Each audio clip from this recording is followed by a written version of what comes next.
Pero como les decía el pastor Arnaldo, yo soy el pastor, ya tengo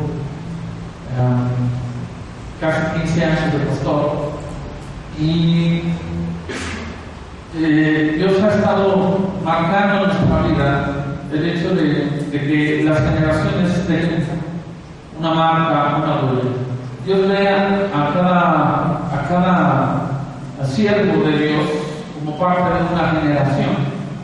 Y yo quiero hablar acerca del ministerio esta tarde. Me permiten ustedes, quiero hablar acerca del ministerio. Todos tenemos un ministerio, todos tenemos una labor que hacer. Y a mí me encanta hablar del servicio a Dios, porque el ministerio es eso, de ser un siervo de Dios. Literalmente ser un esclavo de Dios. Pero no un esclavo que esté obligado, sino aquel que lo hace por amor.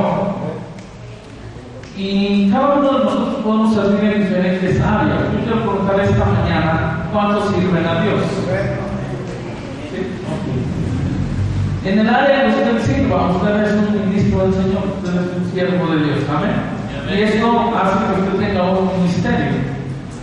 En la palabra de Dios habla en Efesios y dice que el Señor constituye a unos apóstoles, a otros profetas, a otros evangelistas, a otros pastores y maestros. ¿Y sabes la cita?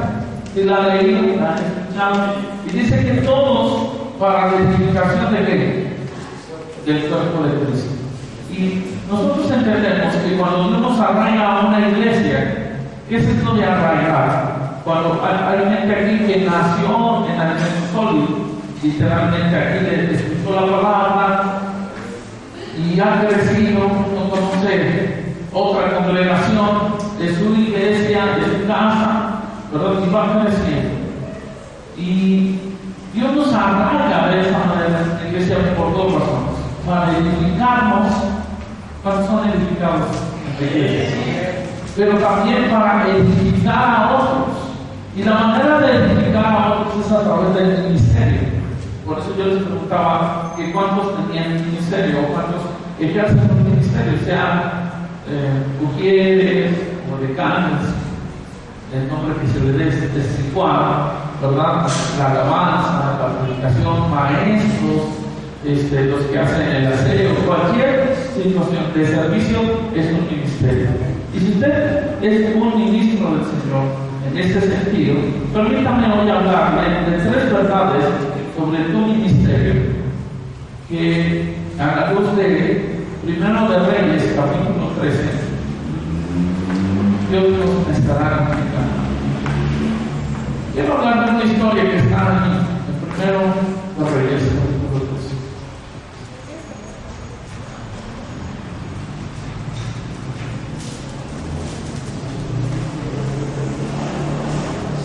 Vamos a hablar de tres verdades sobre qué? Sobre el ministerio. Dile al que está a tu lado: tú eres un siervo de Dios. Esta palabra es para ti. Esta palabra es para ti. Perdón por la insistencia. Okay. ¿Ya lo tienen? Sí, sí, sí. Muy bien, vamos a leer el versículo 1. Dice: he aquí un varón de Dios, por palabra de Jehová, vino a Judá, a Betel, y estando Jeroboam junto al altar para quemar incienso, que clamó contra el altar por palabra de Jehová, diciendo: altar, así ha dicho Jehová, he aquí que a la casa de David nacerá un hijo llamado Josías, el cual sacrificará sobre ti todos los sacerdotes de los lugares altos que queman sobre ti incienso, y sobre ti quemarán huesos de hombres. Ahora quiero que lo leamos. Bueno, que lo lean ustedes a la cuenta del versículo 1 y 2. Ahí estamos. 1, 2, 3.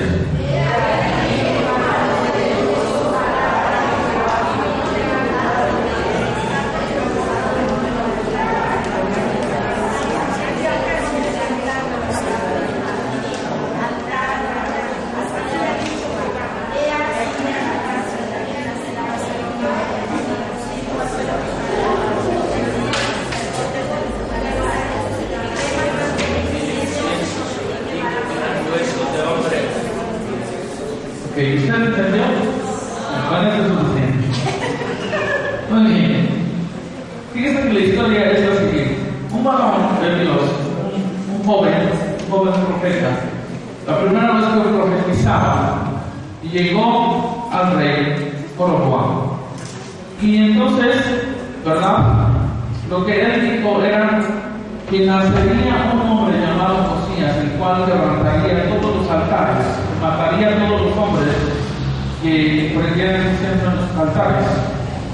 También lo que hizo este profeta es declarar que el altar se quebrara, y el altar se quebró, literalmente el altar se quebró y se cayó.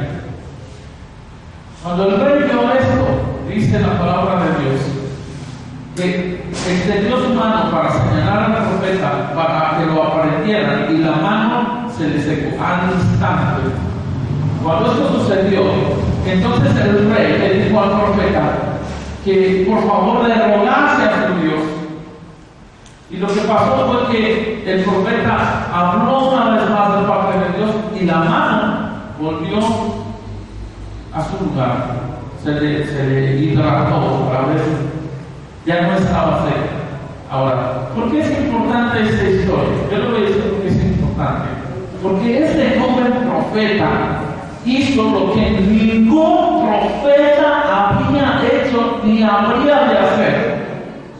Muchos profetas profetizaron acerca de las cosas que Dios sabía, pero este hombre, este joven profeta, profetizó sobre una persona que nacería 400 años después, con nombre y apellido. Eso no lo hizo Elías, eso no lo hizo Eliseo, ninguno de los profetas. Ahora, aquí está el asunto. La primera verdad que Dios nos va a señalar a través de esta historia sobre el ministerio es que somos una promesa. Digo que somos una promesa. ¿Por qué yo digo que somos una promesa basada en esta historia que estamos hablando? Fíjate bien, era la primera profecía. Este joven era una promesa, ¿sí o no? Cualquiera de nosotros, si estuviéramos en este tiempo, diríamos: ¡wow! No te pases, es la primera vez que Dios lo usa. ¿Cuál será el final, no? ¿Cómo Dios lo usará en esta generación? No. Era increíble lo que acababa de suceder. Un joven profeta, primera profecía, había declarado con nombre y apellido a una persona que Dios iba a levantar, iba a levantar 400 años antes de que naciese. Ningún profeta había hecho eso. No contentos con todo esto, el rey extendió su mano para acercarle y se le secó la mano. ¿Cómo ven? El rey andaba haciendo las manos. Y el profeta ora a Dios y la mano le vuelve a la normalidad. Era increíble, era una promesa increíble lo que Dios estaba haciendo con ese hombre. Seguramente Dios iba a hacer cosas extraordinarias, ¿verdad? Su vida iba a crecer, su ministerio iba a rebasar todo cuando él iniciaba. Era una gran promesa. Ahora, yo quiero hablarle de otras promesas. ¿Se acuerdan del llamamiento de Jeremías? ¿Alguien ha leído Jeremías? Levante su mano. ¿Cómo es el llamamiento de Jeremías? Antes que nacieses, te digo profeta a las naciones, te santifiqué. ¿Antes de qué? ¿No es una gran promesa? ¿Sí o no? Era una gran promesa. Y después dice el Señor, dice: yo te levanté para derribar, para destruir, para levantar y para construir. Dice: ¿sí o no? Dice: lo que tu boca hable, yo lo haré. Grandes promesas de Dios. Como grandes promesas de Dios también lo era Sansón. ¿Sí o no? ¿Sí o no? Sí. Dios lo amaba. ¿Se acuerdan de su mamá? ¿Verdad? Papá, eran hombres, dice la Biblia que eran hombres íntegros delante de Dios. Y cuando viene, ¿verdad?